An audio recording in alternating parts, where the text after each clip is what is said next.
What's up, guys? Today I went to the thrift store and found two very similar Sony subs from the 2000s era. They're both powered, they're both pretty popular, they're both probably going to get a lot of views if I make base test videos of them because they're Sonys. And yeah, I guess we're going to go over what they are now. These are two very similar items, pretty much the same amplifier.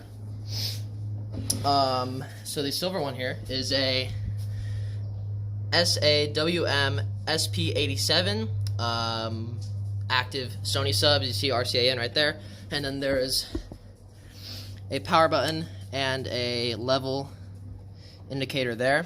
And then this black one here, I see this one more commonly. This one is a Sony SA-WMSP2, I think. I don't know. It's weird because there's no sticker, but anyways, here's the other one. Both very similar. We're going to take them apart in the garage, see if anything is wrong with them. First I'm going to test them though, and then we'll make a video about them in my room, I guess, playing with my system, probably together because that's going to get more views. So yeah. So the first thing I'm going to do here is even see if it works. So let's go ahead and switch it on, I guess. So a good sign, we do have a green LED indicator. We have a tone playing, 40 Hertz, just to see if it works. And it does work. I can hear it. You see it's blowing stuff in the port. There we go. So this one works. Let's go ahead and test the other one. So here we have the other one. Go ahead and switch the power. There we go. Another green indicator, always a good sign. Make sure the volume is down. Let's go ahead and play this tone. And this one works as well. Perfect. I'm going to go ahead and disassemble these things and see what we're working with for drivers and box and ports and everything. And this one actually took a fall when I was carrying it out of the store. As you see, there's a pretty big dent. And the clips, I think, for the front cover are broken, so it's probably going to make it way easier to get to. But I'm going to try to go through here, because that'll probably be easier. Actually, no, I'm just going to go through here and worry about these cables. But, yeah, so we're going to go ahead and take these things apart and see what we're working with.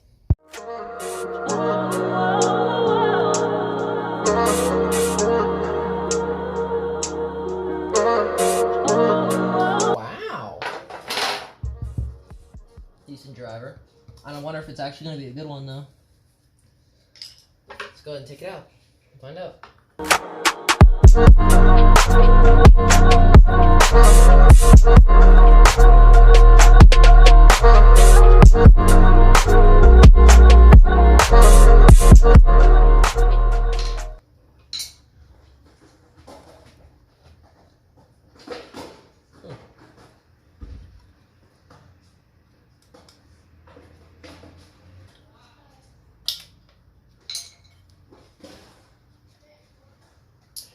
I mean, the woofer's actually pretty decent.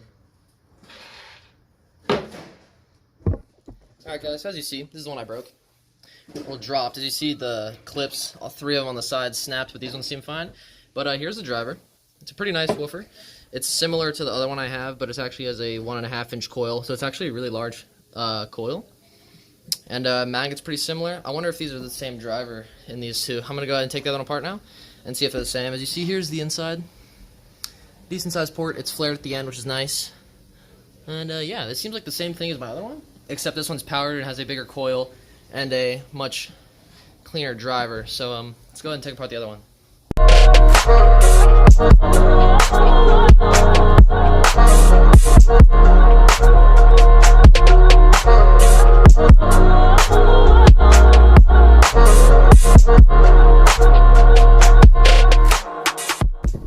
Alright guys, so these do seem to be different drivers. As you see, this one is much beefier, has a way larger surround.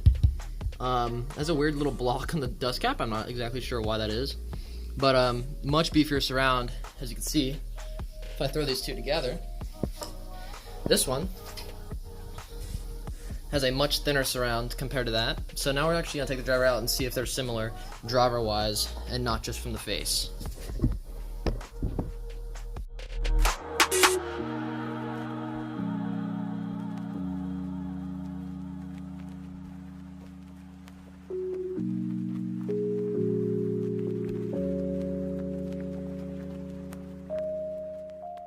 So the woofer is actually stuck inside of here, so we're just going to go ahead and give it a little tug and see if it'll pop out. Let's go ahead and hit it with the flathead. So go ahead and give it a little pry. There we go. Now it's loose.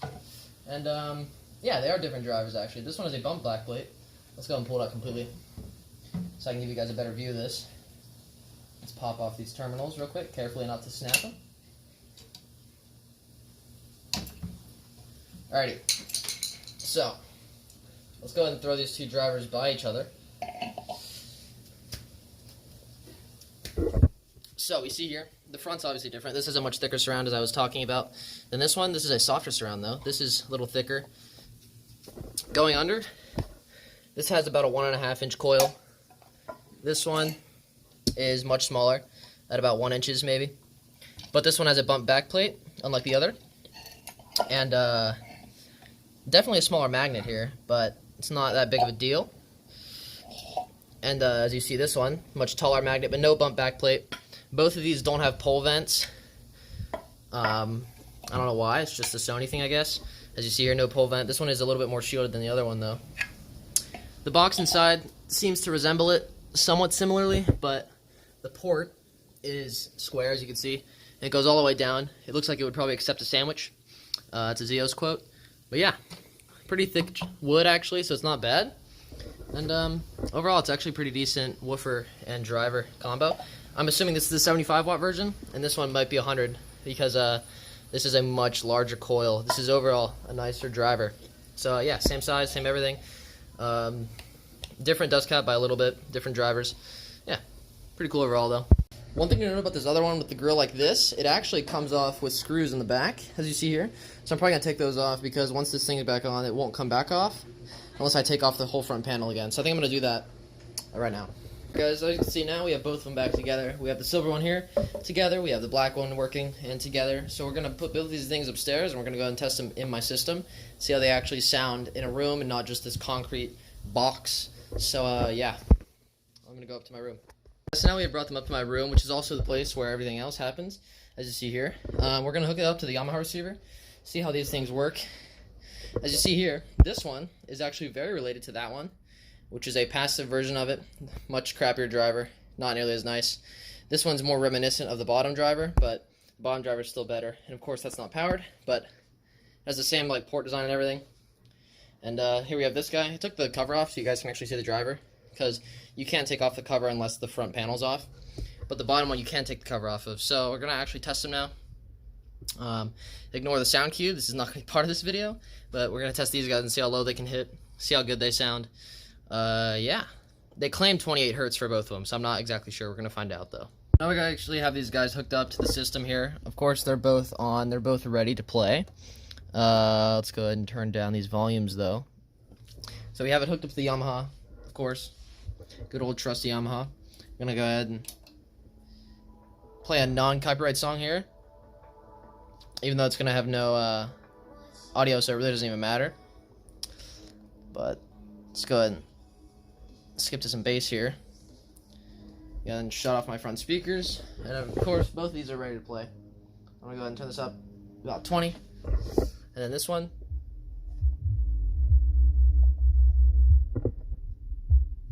And then bottom one here.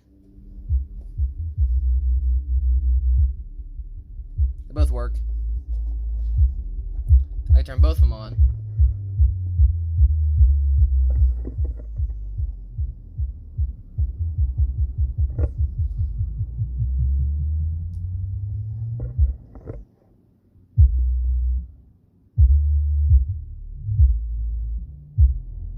The one thing they are not good at is lows. So we're going to go and play 30 hertz and see how these things sound. Alright guys, we have a song playing now that'll be able to get these things moving. See how they sound. This song is pretty low, so I'm not expecting them to do amazing.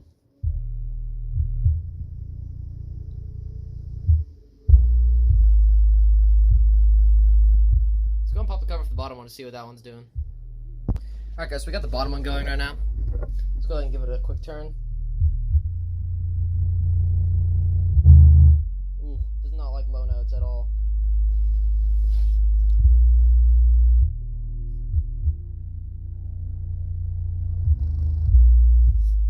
Yeah, I don't think any of these things like lows. Let's go ahead and try the other one.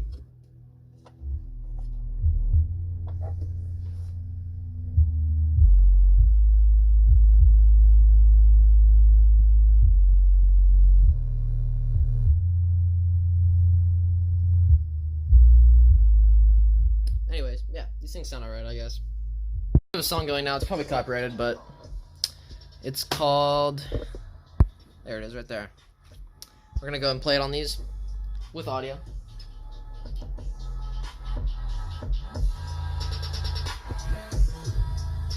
I noticed the bottom one moves much more than the top one on the lower notes.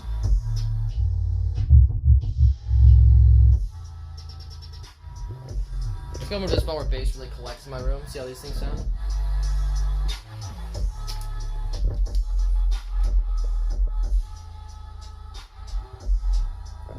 They sound alright.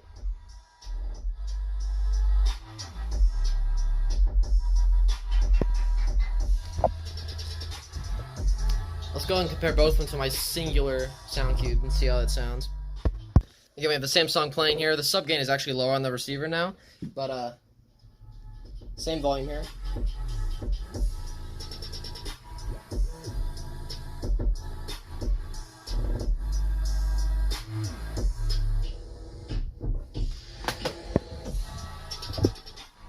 Go ahead and try it in the closet here.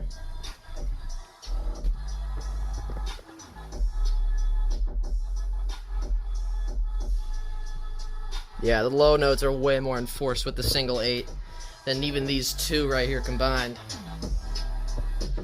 Oh well, they're not bad. They're cool to have around.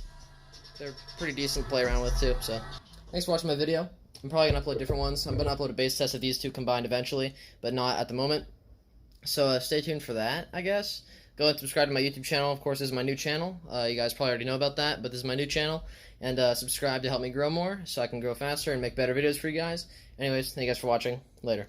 I believe in everything, wait. I believe in destiny and fate. I've been trying to learn to have some patience. Over anxious, I just can't wait.